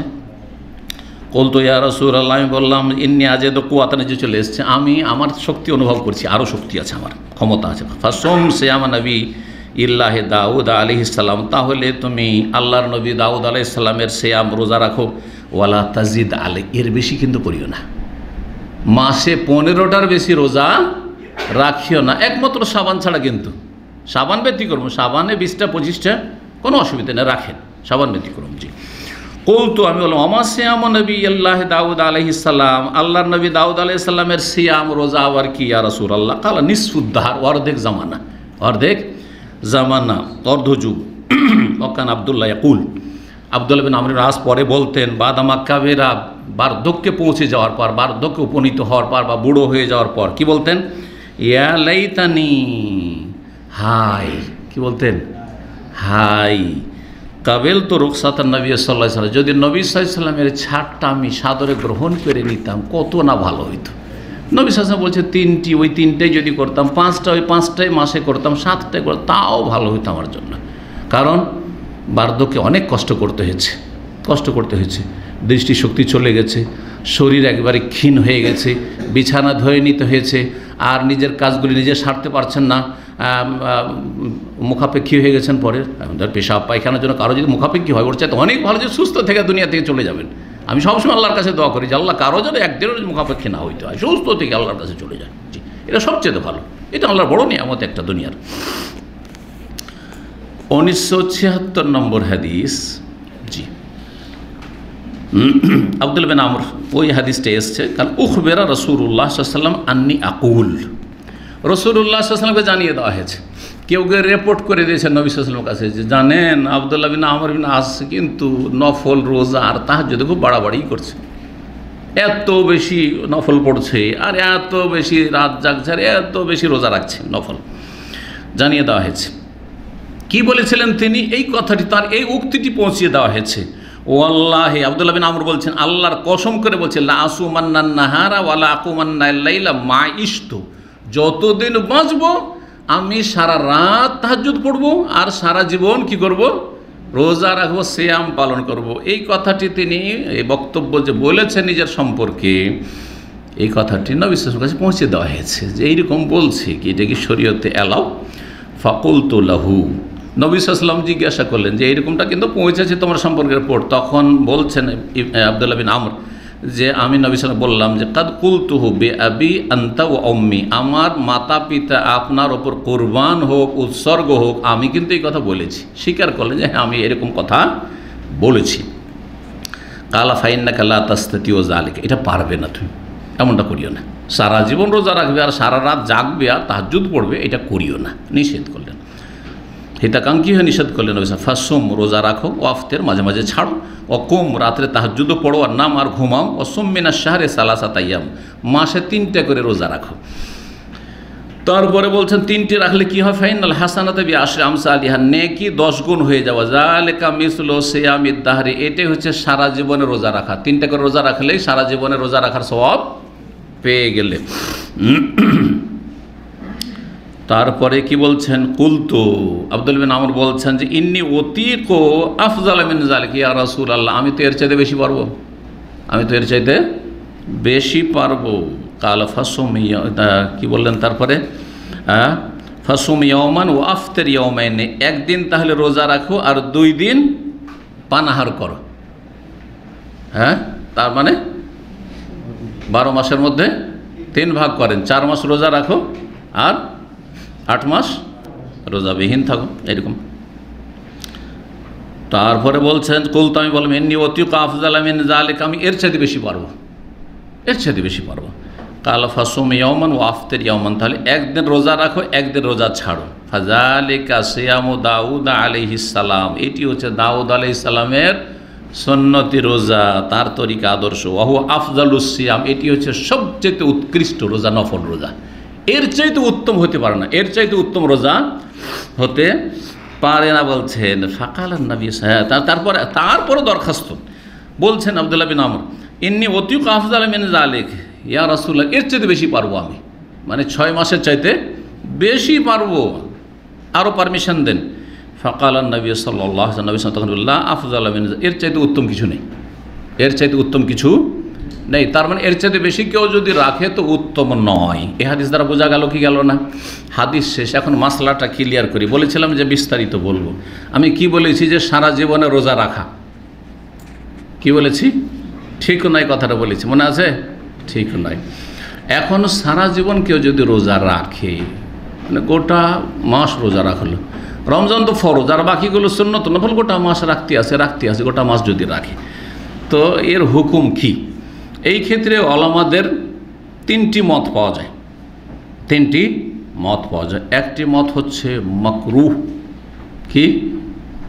মাকরুহ, মাকরুহ তানজিহ, অপছন্দনীয় কিন্তু হারাম নয়, অপছন্দনীয় কিন্তু হারাম নয়। একটু আগে বললাম অপছন্দনীয় যেটা, সেটাও ঠিক নয় বলা যেতে পারে, ঠিক না? ঠিক নয় কাজটা। একটি মত, এটা হচ্ছে হানাফি মজহাব, এটা হচ্ছে ইমাম ইবনে তাইমিয়া রাহিমাহুল্লাহর উক্তি। শুনে রাখেন, এই মাসলায় কিন্তু হানাফি মজহাব বেশি শক্তিশালী আমাদের কাছে। তাহলে এখান থেকে আমরা বুঝিয়ে দিই হানাফি ভাইদেরকে, যারা গোড়া হানাফি, তাদেরকে যে আমরা কোনো মজহাবের দুশমন না। কারণ অনেকে মনে করে যে এরা শুধু হানাফিদের বিরুদ্ধেই বলে, নাকি? না না, ভুল কথা। আমরা ভুলের বিরুদ্ধে বলি। কিসের বিরুদ্ধে? দুর্বলের বিরুদ্ধে বলি। শক্তিশালী যেটা, ওইটা মানতে বলি মানুষকে। বোঝা গেছে না? এই মাসলা বাস্তব প্রমাণ, মনে রাখেন মাসলাটা। মাকরুহ হানাফি মজহাব কি করা? সারা জীবন নফল রোজা রাখা। এই মতটি কি আমি কে? ইমাম ইবনে তাইমিয়া রাহিমাহুল্লাহ। কোনো মানুষের, কোনো ইমামের নামে যদি মজহাব কায়েম করা জায়েজ হতো, তো ইবনে তাইমিয়ার নামে আরেকটা মজহাব কায়েম করা জায়েজ হতো। এত বড় ইমাম ছিলেন। ইমাম আবু হানিফা, শাফি, মালিক, আহমদ চাইতে কোনো ক্ষেত্রে কম না। ভালো করে শুনে রাখেন, এত বড় ইমাম ছিলেন তিনি। মুজাদ্দিদ সংস্কারক রাহিমাহুল্লাহ তাআলা, মুজাহিদ তিনি রাহিমাহুল্লাহ তাআলা। তিনি কার সাথে? হানাফি মজহাবেরটাকে প্রাধান্য দিয়েছেন। সৌদি আরবের লাজনা দায়েমা স্থায়ী যে ফতোয়া কমিটি রয়েছে, এটিকে প্রাধান্য দিয়েছেন। কি দিয়েছেন? যেটি হচ্ছে মাকরু। শাইখ ইবনে বাজ রাহমাতুল্লাহ আলাইহি বলছে মাকরু কারাহাতান শাদীদা, মাকরু মানে হালকা মাকরু না, কঠিন মাকরু। এই শব্দটা বাড়িয়েছেন তিনি তার ফতোয়ার উত্তরে। কি বলছেন? সারা জীবন নফল রোজা রাখা মাকরু কারাহাতান শাদীদা, কঠিন মাকরু। তাহলে জেনে নিলেন একটা মত। এই মতটি বেশি শক্তিশালী দলিলের আলোকে। দ্বিতীয় মত হচ্ছে যে সারা জীবন রোজা রাখা হারাম, সারা জীবন রোজা রাখা হারাম। এই মতটি হচ্ছে ইমাম ইবনে হাজম রাহমাতুল্লাহ আলাইহির আল মুহাল্লা, তার ফিকহের কিতাব রয়েছে, তাতে এই বিষয়টি তিনি স্পষ্ট বলেছেন। কারণ নবী সাল্লাল্লাহু আলাইহি ওয়াসাল্লাম যেহেতু নিষেধ করেছেন আর এর চাইতে উত্তম নয়। তারপরে দলিল আরেকটি হাদিস, লা সামা মান সাবাল আবাদ, আসছে সামনে হাদিস, সামনে সপ্তাহে ইনশাআল্লাহ আসবে। যেই ব্যক্তি সারা জীবন নফল রোজা রাখলো সে যেন রোজা রাখলোই না, সে যেন রোজা রাখলেন। সারা জীবন রোজা রাখলেন তো রোজা না রাখার মতো আপনার, তার মানে যে গুনার কাজ করলো তাহলে হারাম, ঠিক কিনা? এটি হচ্ছে ইবনে হাজম জাহিরি। জাহিরি আর একটি মযহাব রয়েছে, যে মযহাবের অনুসারী আজকাল কম আছে বা নেই বললেই চলে, এই নামে নেই, কিন্তু জাহিরি আচরণটা আছে ফতোয়ার ক্ষেত্রে কিছু লোকের, এই আচরণটা আছে, যদিও এই নাম দিয়ে তারা চলে না। এইটা জাহিরি মযহাবের অধিকাংশ ফতোয়াতে কিন্তু এই ভুলগুলি আছে। তো কিন্তু এই ক্ষেত্রে ওনার মত হচ্ছে কি রাহিমাহুল্লাহ তাআলা, তিনি বড় একজন ইমাম ছিলেন, তিনি বলছেন যে হারাম, সারা জীবন নফল রোজা রাখা হারাম। কয়টি মত হইল? দুটি মত হয়ে গেল, দলিলগুলির দিকে ইঙ্গিত করে দিলাম। তৃতীয় মত হচ্ছে হাম্বলীদের আর শাফিঈদের আর মালিকীদের, তিন মযহাবের। তাহলে সংখ্যাগরিষ্ঠ কিন্তু এরাই, সংখ্যাগরিষ্ঠ এরা। তারা বলছেন যে সারা জীবন নফল রোজা রাখা জায়েজ বরং মুস্তাহাব, জায়েজ বরং মুস্তাহাব। তো এতগুলি হাদিস যে পড়লাম, এই জন্যই তো ইবনে তাইমিয়ার মতো ইমাম, তিনি বংশগত, তিনি হাম্বলী এবং হাম্বলী ফিকহ প্রথম পড়েছেন। সৌদি আরবে আমরাও লেখাপড়া করেছি, তারপরে এই হাম্বলী মতকে আমরা প্রাধান্য দিলাম না। কথা বোঝা গেছে? জমহুর অধিকাংশ মেজরিটি আলেম ওইদিকে, আইম্মা ওইদিকে, তারপরে সেই মতটিকে প্রাধান্য দিলাম না। বোঝা গেছে? কি বলছেন? যে সারা জীবন নফল রোজা রাখা মুস্তাহাব, শাফি, মালিকি এবং হাম্বলী মযহাবে। তারা এই উত্তরগুলো কীভাবে দিয়েছেন? হ্যাঁ, কখন হারাম হবে? এই হাদিসগুলো যেটাতে বলা হয়েছে যে যেই ব্যক্তি সারা জীবন রোজা রাখলো সে রোজা রাখলো না, তারা বলছে যে এইটার উদ্দেশ্য হচ্ছে কেউ যদি ওই হারাম দিনগুলি যে 5টি আছে রোজা রাখা, ওই দিনগুলোও যদি এতে সামিল করেন রোজা রাখে, তখন সে গুনাহগার হবে। এটা সবার মতে, কিন্তু বছরে 5 দিন কেউ সারা জীবন রোজা রাখতে গিয়ে যারা জায়েজও বলেছেন বা মুস্তাহাব বলেছেন জমহুর, তারাও বলছেন 5 দিন রোজা রাখা হারাম, এই 5 দিন বাদ দিতে হবে। কি 5 দিন? ঈদুল ফিতর, ঈদুল আজহা, দুটো ঈদের দিন, আর ঈদুল আজহার পরে আইয়ামে তাশরিক, গোশত কুরবানি করেছেন, খানদান আর মানুষকে খাওয়ান, সাথে নিয়ে বসে খান। সুতরাং 11, 12, 13 হয়ে গেল জিলহজ মাসের এই 4টা দিন, আর ঈদুল ফিতর, পহেলা শাওয়াল, এই 5টি দিনে রোজা রাখা জায়েজ নয়, 5টি দিনে রোজা রাখা জায়েজ নয়। তো এই 5টি দিন যদি সামিল করে তখন ওই হাদিসগুলি ফিট হবে যেগুলিতে নবী সাল্লাল্লাহু আলাইহি ওয়াসাল্লাম নিষেধ করেছে। বাকি 5টি দিন বাদ দিয়ে কেউ যদি রোজা রাখে, আর একটি শর্ত লাগিয়েছেন, এই সারা জীবন নফল রোজা রাখতে গিয়ে যেন কোনো ফরজ ওয়াজিব হক নষ্ট না করে, কারো চাকরি করে ডিউটির হক নষ্ট না করে। সারা জীবন রোজা রাখতে গিয়ে স্ত্রীর কাছে যেতে পারে না, কারণ রোজা রেখে রেখে এমন দুর্বল হয়েছে যে ওর চাহিদা, স্ত্রীর ওর চাহিদা নেই, তখন না যায়। এই শর্তগুলো কিন্তু এরা রেখেছেন, এই যে 3 মযহাবের লোকেরা এই শর্ত রেখেছেন। হ্যাঁ, এত শক্তিশালী যে সারা জীবন রোজাও রাখে, আর স্ত্রীর হক আদায় করতে পারে, ছেলে মেয়েদের যেসব ডিউটি আছে, কাজকর্ম আছে, সেগুলোও করতে পারে, ব্যবসা বাণিজ্য রুজি যেটা করছে সেটাও করতে পারে, অথবা চাকরি করছে, চাকরি তো মাশাআল্লাহ ঠিক আছে, আর শরীরটাও ঠিক রেখেছে, বড় ধরনের কোনো ক্ষতিও দেখছেন না, শরীরের ওপর কোনো কুপ্রভাব পড়ছে না, তাহলে তখন তারা বলছে সারা জীবন নফল রোজা রাখা জায়েজ অথবা মুস্তাহাব। কয়টি মত হলো? 3টি মত হলো। কোনটা প্রাধান্য দিলাম? একটা হচ্ছে মাকরু তাহরিমি, মাকরু তাহরিম মানে হারাম, জাহিরি মত। আর একটি হচ্ছে মাকরু তানজি বা মাকরু কারাহা শাদীদা, মাকরু হারাম নয় কিন্তু অপছন্দনীয়, আর এটি বেশি শক্তিশালী। আর একটি হচ্ছে যে সারা জীবন নফল রোজা রাখা জায়েজ বা মুস্তাহাব। আবার বলছি যে সারা জীবন রোজা রাখা মাকরু, অপছন্দনীয়। শাইখ ইবনে বাজ রাহিমাহুল্লাহর কথাটি বেশি আমাকে পছন্দ লেগেছে, মাকরু কারাহাতান শাদীদা, কারণ নবী সাল্লাল্লাহু আলাইহি ওয়াসাল্লাম কঠোরভাবে যখন নিষেধ করেছেন, তখন কমপক্ষে সেটা ঘৃণিত কাজ, অপছন্দনীয় কাজ, যাতে কারাহা শাদীদা, কঠিন কারাহাত রয়েছে, না করে উচিত। আল্লাহু আ'লাম। ওয়া সাল্লাল্লাহু সাল্লাম আলা নবিয়িনা মুহাম্মদ ওয়া আলা আলিহি ওয়া সাহবিহি আজমাইন।